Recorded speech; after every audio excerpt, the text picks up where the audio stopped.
Hello दोस्तों, welcome to my channel प्रीति की कहानियाँ। आज की कहानी का शीर्षक है सहायक जी। एक छोटी सी तंग गली में दो मंजिला मकान की बालकनी में बैठा सुरेश पर्दे में जमी धूल जो सूरज की रोशनी से चमक रही थी उसे एक टक देखता हुआ कुछ सोच रहा था कि अचानक उसका ध्यान एक आवाज से टूटा। आवाज कार के हॉर्न की थी। उसने नीचे झांक के देखा, ये तो आनंद जी की कार है। कुर्सी में टेक लगा के सुरेश सोचने लगा, आज आनंद जी यहाँ कैसे आ गए, वो भी इतने दिनों के बाद। खैर, सुरेश सीढ़ियों पर यही सोचता हुआ जा रहा था कि तभी अम्मा जी ने कहा, कौन आया है सुरेश? अम्मा, आनंद जी हैं, मैं दरवाजा खोलता हूँ। हेलो मिस्टर आनंद, आप कैसे हैं? मैं तो बिल्कुल ठीक हूँ सुरेश, तुम बताओ लेखन का कार्य कैसा चल रहा है? मैं भी बिल्कुल ठीक हूँ, आइए अंदर बैठकर बात करते हैं। चाय तो पियेंगे ना? क्यों नहीं, यहाँ तक आया और चाय ना पीऊं तो आना व्यर्थ हुआ समझो।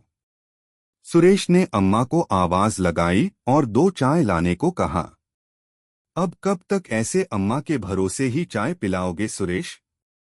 अब तुम्हें विवाह कर लेना चाहिए, अब तो तुम्हारी उम्र भी हो गई है। आनंद जी ने पास पड़ी किताब को उठाते हुए कहा। आनंद जी और सुरेश एक दूसरे को काफी सालों से जानते थे। आनंद जी का बड़ा व्यापार था। एक लेख के सिलसिले में उनकी मुलाकात सुरेश से हुई थी। बड़े बड़े लोगों के साथ उनका उठना बैठना था। उन्होंने ही सुरेश को संपादकों से मिलवाया था, जिससे सुरेश का लेखन का कार्य काफी प्रसिद्ध हो गया था।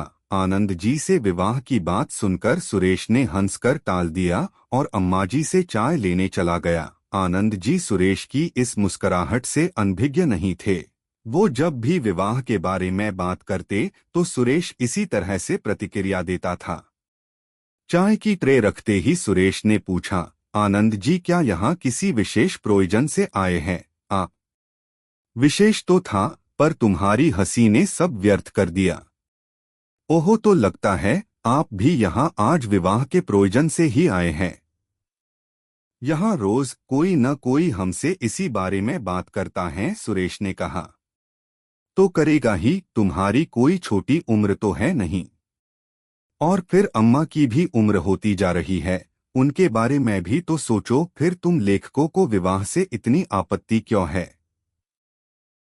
आनंद जी ने चाय पीते हुए कहा, विवाह से आपत्ति नहीं है, बस मेरा मन नहीं मानता विवाह करने को। मैं अकेले ही खुश हूँ और ऐसे ही रहना चाहता हूँ। हाँ, ये अकेला ही रहना चाहता है और मैं भी बिना किसी सुख के मर जाऊं, मेरे लिए भी इसकी यही इच्छा है। अम्मा जोर जोर से रोने लगी। ऐसा कब तक चलेगा सुरेश?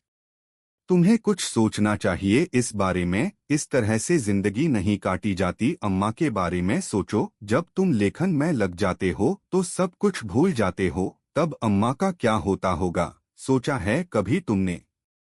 देखो सुरेश, मैं यहाँ विवाह का प्रस्ताव लेके ही आया हूँ। मेरे एक जानकार हैं, उनकी बेटी है, कुछ कारणों से उसका विवाह सफल नहीं हो पाया, तो वो वापस अपने पिता के पास आ गई है। वो लोग बहुत ही भले लोग हैं, उनकी बेटी भी बहुत अच्छी है, उसे भी तुम्हारी तरह लेखन के कार्य में रुचि है। तुम चाहो तो हम बात कर सकते हैं। मैं उसकी तस्वीर छोड़ के जा रहा हूँ, तुम इसे देख लो और सोच लो, फिर मुझे बताना। आप इस तस्वीर को ले जाइए, मैं देखूं या न देखूं मुझे मना ही करना है, मैं विवाह नहीं करना चाहता। फिर भी एक बार देख लो और सोच लो। मैं लिफाफा यहाँ छोड़ के जाता हूँ। और आनंद जी वापस चले जाते हैं। आनंद जी तो वापस चले गए, पर सुरेश कुर्सी में बैठकर वापस उन 3 साल की यादों में चला गया, जब पहली बार उसने मंजरी को देखा था और देखते ही उसे वो पसंद आ गई थी।